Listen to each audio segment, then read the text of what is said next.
Now at 5, new developments in the suspected murder of a 4-year-old Oklahoma girl.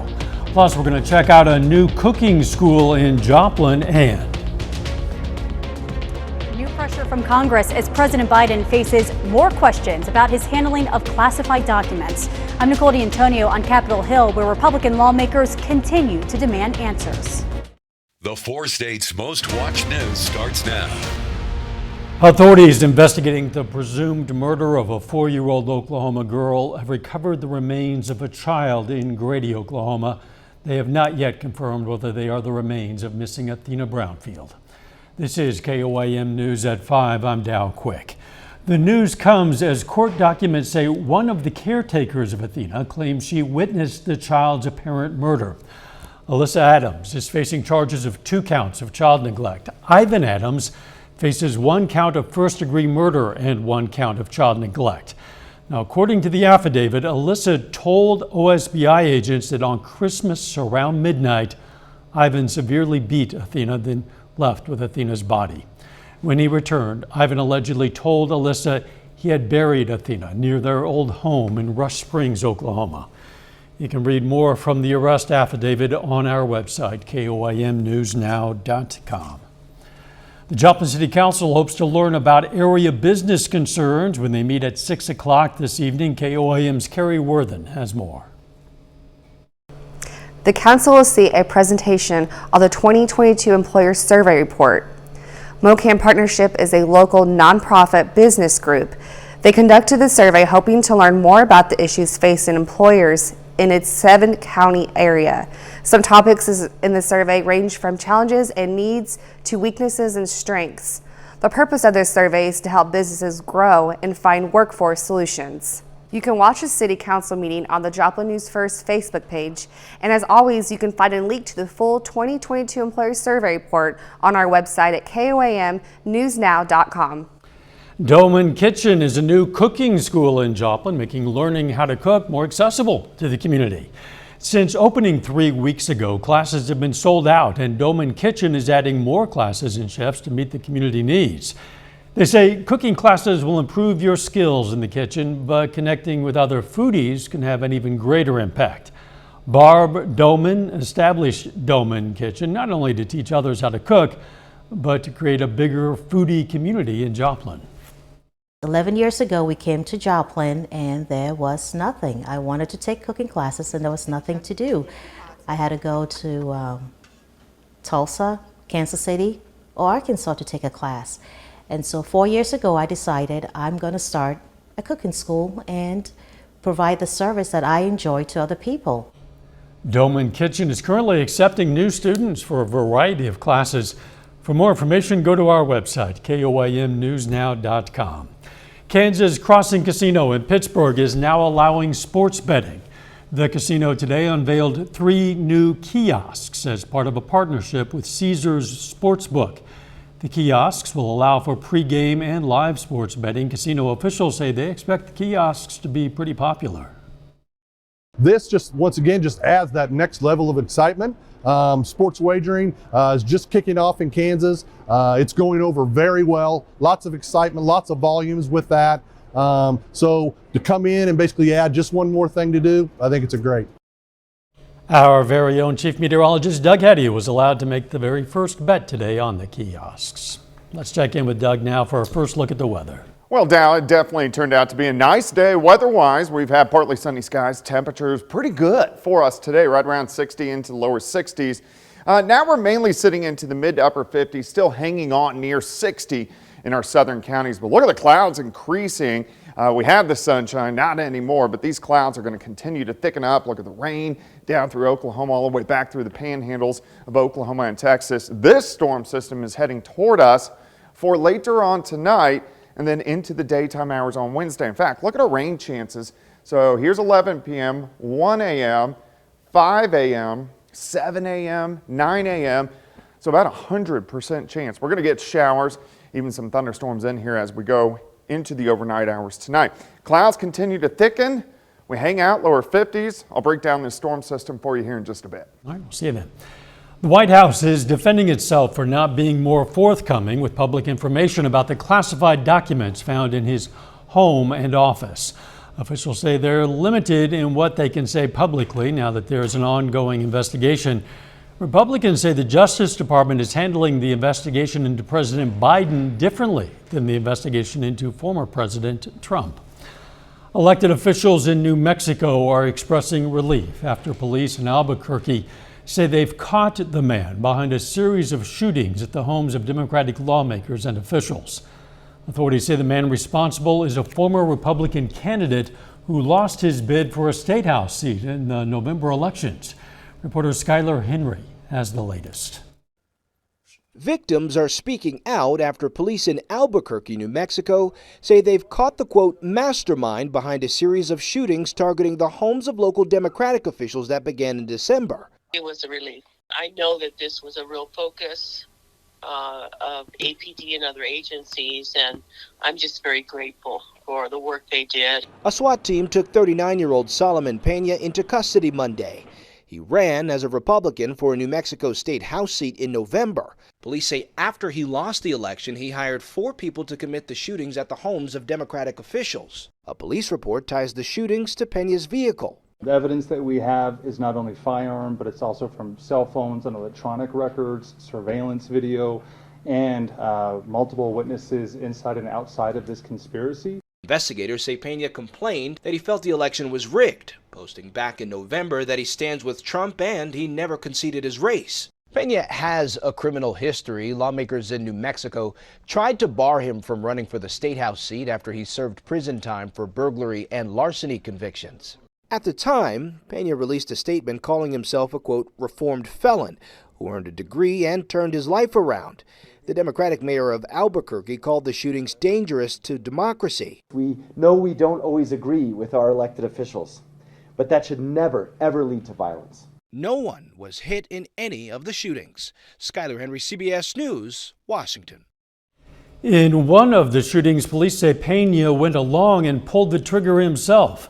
When his gun malfunctioned, investigators say another shooter with him opened fire. Still ahead, keeping weapons off of planes. The Transportation Security Administration stops a record number of firearms from getting through airport security.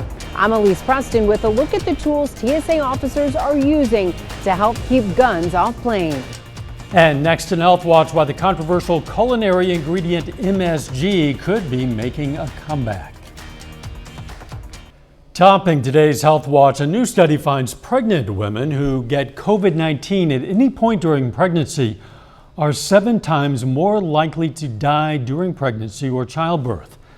Researchers from George Washington University also found a COVID infection during pregnancy increases the risk that the baby will need to be admitted to intensive care.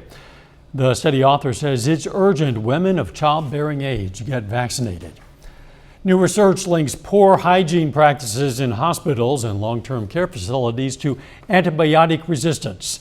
Researchers from the Georgia Institute of Technology found facilities where the staff made better use of alcohol-based hand rubs saw less antibiotic-resistant bacteria.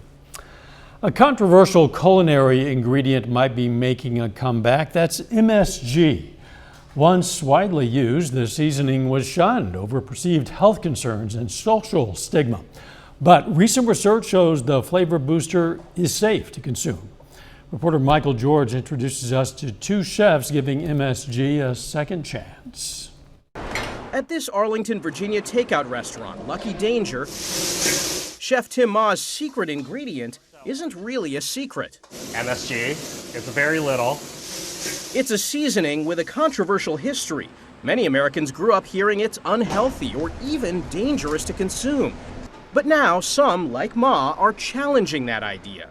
I will say, I think every dish has it in there. We actually sit it here on the wok station because it is the last component of every dish that goes out. Chef and author J. Kenji Lopez Alt says the safety of MSG, or monosodium glutamate, first came into question in 1968 when a doctor wrote a letter to the New England Journal of Medicine titled Chinese Restaurant Syndrome. This wasn't a published study. It was a letter written to the journal by a doctor saying, hey, I've noticed when I go to Chinese restaurants and eat MSG-rich foods, I get these certain symptoms. After others reported similar symptoms, an MSG backlash began. The whole idea has some racist undertones as well.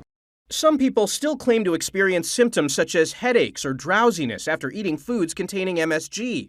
But recent scientific research shows that when consumed in moderation, MSG is harmless.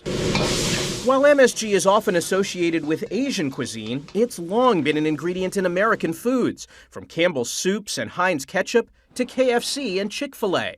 You never hear somebody say, I have Doritos syndrome or KFC syndrome. You don't hear about it as like a specific term the way Chinese restaurant syndrome is. The ingredient is now seeing a comeback, even in some unusual ways. All right, so this first one's just going to be our regular. Lopez Alt showed us how MSG can be used in cocktails. He set up this taste test. Oh, this is different. I'm going to guess that this is the one with MSG in it? Correct. I get that savory flavor you were talking about. Back at Lucky Danger, Ma's slogan is American Chinese by a Chinese American. Some people would say it might just be easier for you to avoid the whole thing and not use MSG. But then the food won't be as good. It's a very necessary ingredient for us. Michael George, CBS News, New York. MSG triggers our fifth taste, umami, which is that savory or meatiness quality. And that is a look at today's health news. A little bit later, the World Economic Forum is underway. We're going to break down what's being discussed. Plus, thunderstorms rolling in late tonight into tomorrow. Those details coming up.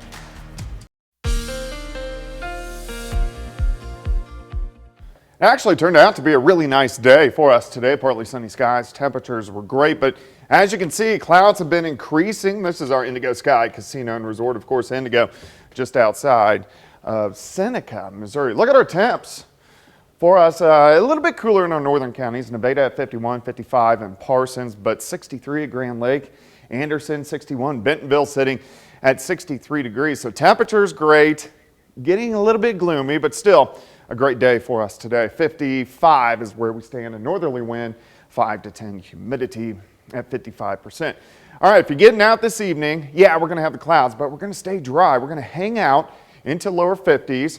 Look at the clouds thickening up. So where you see the brighter colors, these are those upper level clouds with the higher tops. So the thicker clouds, and these will continue to thicken as we go through the evening hours. Now underneath them, not a whole bunch going on, but if you travel just south, you can see the rain starting to pick up near Oklahoma City, Tulsa, back through the panhandles of Oklahoma and Texas. And this system is going to be heading toward us as we go through the overnight hours tonight.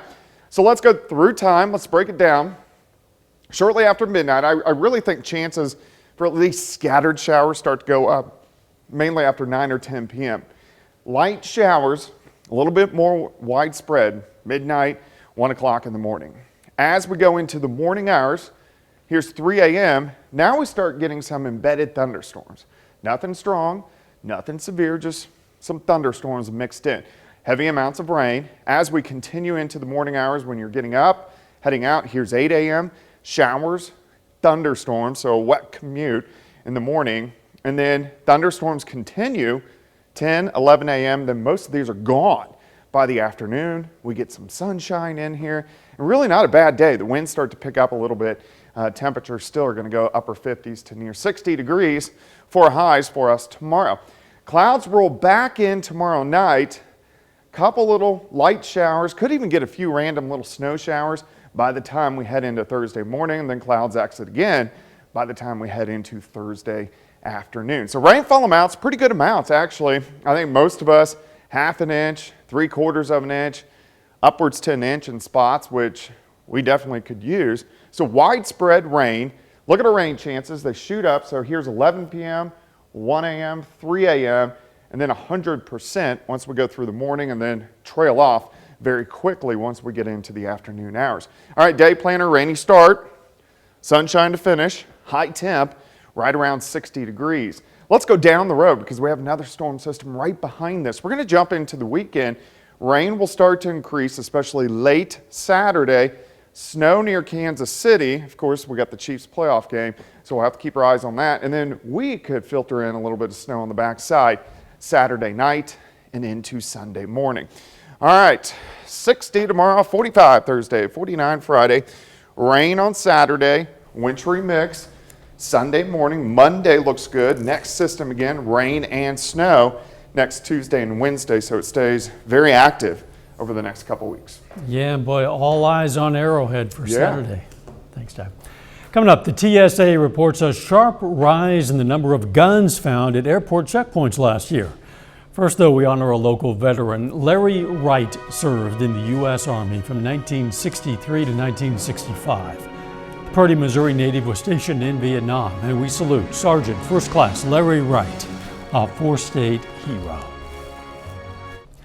Topping today's Consumer Watch, the World Economic Forum is now underway in Switzerland. Among the issues on the agenda, climate change, the war in Ukraine, and poverty. Politicians, celebrities, and protesters from all around the world are making their voices heard. The theme of the week-long forum is cooperation in a fragmented world. American households are slowing down on the spending and expected to pull back even more this year. They are expected to. A new survey from the Federal Reserve Bank of New York shows a spending decline in the final 4 months of last year. After reaching a high of 9% in August, monthly household spending growth fell to 7.7% in December. The Transportation Security Administration stopped a record number of guns at airport security checkpoints last year. The federal agency reports airline passengers tried to bring more than 6,500 guns onto planes in their carry-on luggage. Reporter Elise Preston has details. Look at this gun stuffed into a raw chicken, or these smuggled firearm parts pulled from jars of peanut butter. In 2022, Transportation Security Administration officers found 6,542 firearms carried by airport passengers, the most the agency has ever seen. Rick Coates is a frequent traveler and says he still feels safe. I'd rather hear that than hear that 6,500 weren't found. We just need to better educate people not to do stupid things. In fact, the number one reason passengers gave for having a gun was "I forgot," according to former TSA Administrator John Pistol. Well, that's pretty lame in my opinion, because the number one rule of gun safety is know where your weapon is. According to a new report from the TSA, an alarming 88% of the firearms were loaded, with airports in Atlanta, Dallas, Houston, Nashville, and Phoenix leading the nation in the number of weapons seized. Pistol credits the increased number of CT scanners now in use. It's like a X-ray on steroids. It literally allows the officer to manipulate the screen so they're seeing the object, the carry-on bag, from different angles and in three-dimensional. The jump in guns stopped during screenings comes as the TSA increased the fine for weapon violations to nearly $15,000. Passengers caught with a weapon also lose pre-check eligibility for up to 5 years. They can face additional state and local fines, and in some airports, local authorities will make an immediate arrest. Elise Preston, CBS News, New York. In April, North Carolina Congressman Madison Cawthorn was cited for attempting to bring a gun through security at the Charlotte Douglas International Airport, according to local police. A final check of the forecast next.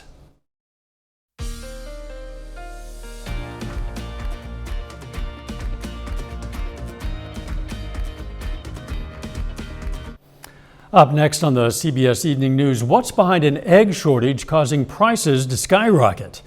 Then on KOAM News at 6, an armed man is dead after a shootout with law enforcement in Cherokee County, Kansas. Plus, we're going to have more on the opening of a new cooking school in Joplin. And the girls bracket kicks off today in the Lancer Classic at Southeast High School. Stay with us for the CBS Evening News and then KOAM News at 6.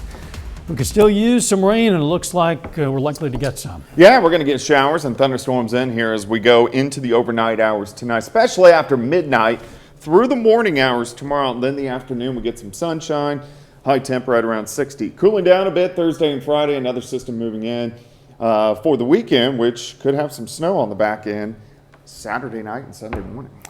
Thanks for joining us. The CBS Evening News is next. And of course, we're going to be right back here for KOAM News at 6. See you then. Let's make it a great evening.